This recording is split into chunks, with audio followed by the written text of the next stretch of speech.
So there's a whole bunch of news about the fourth stimulus check and Social Security benefits.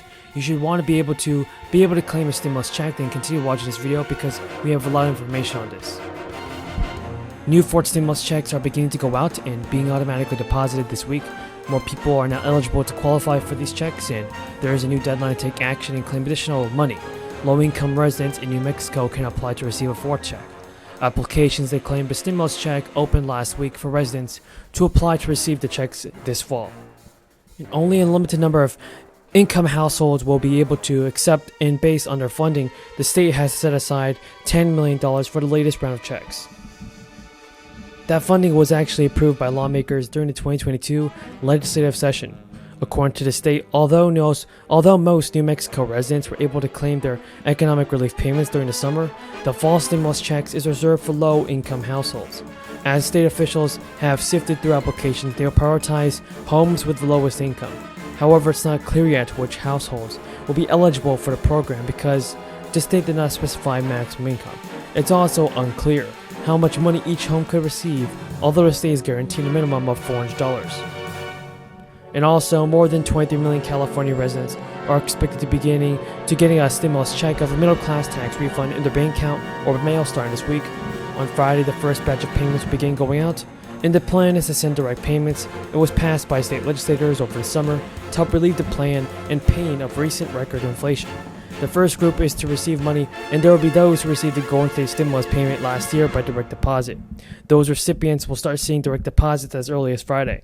The second batch of payments will begin to go out, and they're called the Golden State stimulus payments, who got their 2021 payments by debit card. They will also see a debit card by mail this time by the end of October and by the end of this month. And the good news is that more people qualify for inflation relief checks.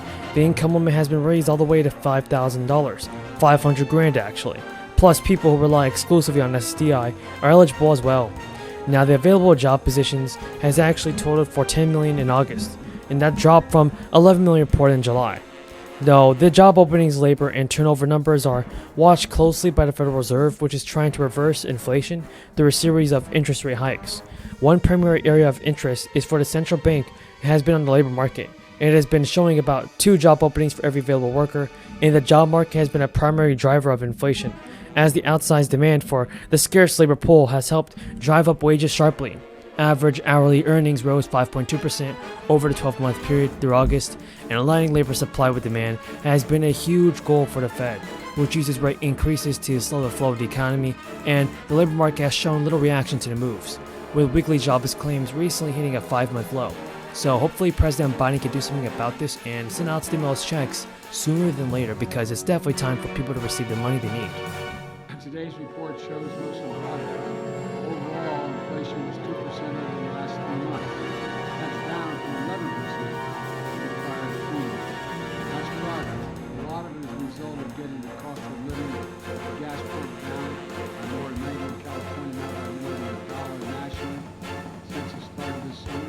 There's a big difference for working people. But the price of gas is still too high, and we need to keep working to bring it down. I'll have more to say about that next week. We also need to make more progress bringing down the prices across the board. That's why I just couldn't disagree more with my Republican friends who say the biggest problem in our economy right now is that working folks are making too much money. Now that's the argument. Workers are making too much money and too many people are working. Too many jobs are being filled. I think that's a bunch of malarkey. The biggest problem is the world's challenge, global inflation, and the pandemic, and Putin's unconscionable invasion of Ukraine. Here's the deal. Because of my economic plan, we are better positioned than any other major economy in the world to weather the challenges that come through this as a stronger country. We've created nearly 700,000 manufacturing jobs just in the last 19 months. Businesses are investing here in America at record rates. They see what I see, the resilience of the American people, the potential of building an economy from the bottom up and the middle out. Look, when the middle does well, the bottom has a chance, the wealthy do very well. They never get hurt. I'm so tired of trickle down, I'm finished with it. President Biden, as everybody, is in charge of an underfunded, overextended Social Security program. as dwindling funds have dried up before the crisis and stressed the system even further. The rising inflation that followed the crisis has forced Social Security recipients to stretch their benefits. And President Biden has left his mark on the Social Security program that represents the bedrock of America's social safety net. Social Security recipients started 2022 with the biggest boost to their benefits since 1982 to help retirees cope with the highest rate in inflation in 40 years. Joe Biden saw a cost of living adjustment of 5.9%, which boosted the average recipient's check by $92 a month. But the biggest raise that beneficiaries have received in 4 decades isn't the only change to Social Security that the Biden administration made in 2021 that took effect in 2022. Social Security recipients who have not yet reached full retirement age can collect their full benefits while still earning income up to a certain threshold, and this year the income threshold went up.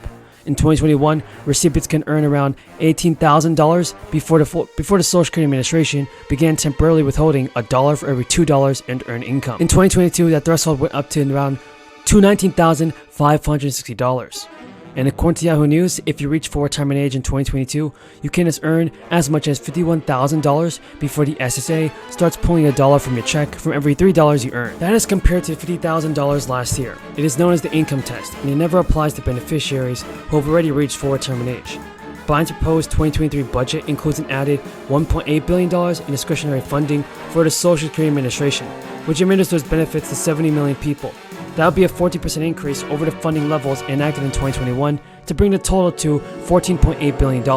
Nearly all of the new funding is $1.6 billion out of $1.8 billion, which also happens to be an increase of 14% over 2021.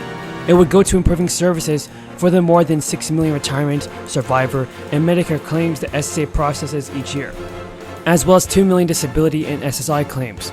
Funding of the Social Security Administration has been steadily declining since 2010, and the SSA's budget dropped 14% in 2020 and 2010. It's lost 30% of its employees and closed 67 of its field offices. At the same time, the number of beneficiaries participating in the program increased by 21% from 54 to 65 million. Already stretched thin, the crisis pushed the SSA's budget to the breaking point with predictable results. The agency closed its 1,200 remaining field offices during the crisis, and when it reopened 98% of them, they remained with only 50 to 60% of the required staff. The Senior Citizens League regularly forecasts their expectations for the COLA adjustment. For 2023, the group predicts that the increase could be as much as 8.6%, and that would smash the previous record from 1981 to 7.5%. Figures from the SSA state that the current average monthly benefit for a retired worker is $1,600, which means beneficiaries could see an increase of $139 per month in early 2023, bringing the average check to about $1,758. Last year, the Senior Citizens League slightly overestimated the COLA, increased by 2 percentage points, with inflation in flux. Its rise slowed in May, but there are still many months ahead before the SSA decides to increase. Many people are struggling under the weight of high inflation that is striking the U.S. economy. And for workers, a tight labor market gives some opportunity to negotiate pay rises so as not to be swamped. Gentleman is recognized for 3 minutes. Thank you, Madam Speaker, and I thank the gentleman for yielding. I rise in support of this bill, and I want to thank my colleagues for their kind remarks about our friend, my predecessor, former Congresswoman Lynn Woolsey. Lynn was a one-of-a-kind, barrier-breaking trailblazer and a lifelong advocate for women and working families. In her 20 years of service in this body, she was a passionate voice for progressive values, unflinching in her convictions, and ahead of her time in so many ways. Speaker Pelosi often called Lynn the conscience of the Congress. People who speak truth to power are often met with opposition and misunderstanding. Clearly, there are some members of this body who don't share Lynn Woolsey's progressive values, and they tried to block efforts to recognize her work a few weeks ago. Today, we have a chance to right that wrong.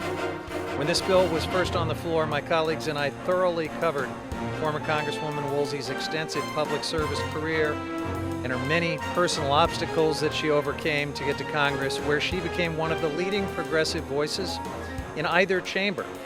She was co-chair of the Congressional Progressive Caucus, was chair of the Workforce Protections Subcommittee, wrote historic legislation to expand paid family leave, and fought tirelessly to end the wars in Iraq and Afghanistan.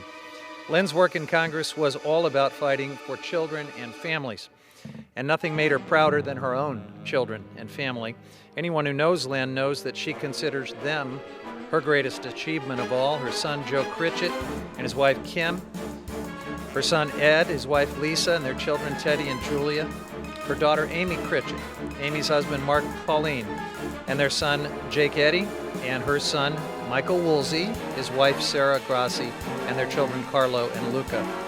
My bill had widespread bipartisan support, including every Republican member from California. Let's move past partisan pettiness tonight. I would ask my colleagues to please join me in honoring Congresswoman Lynn Woolsey's unique and exemplary career in public service by voting yes on this bill, and I yield back the balance of my time. According to the IRS, the average American spends about 13 hours and $240 every year just to file their taxes. 13 hours, $240. And sure, some people have complicated taxes that take time.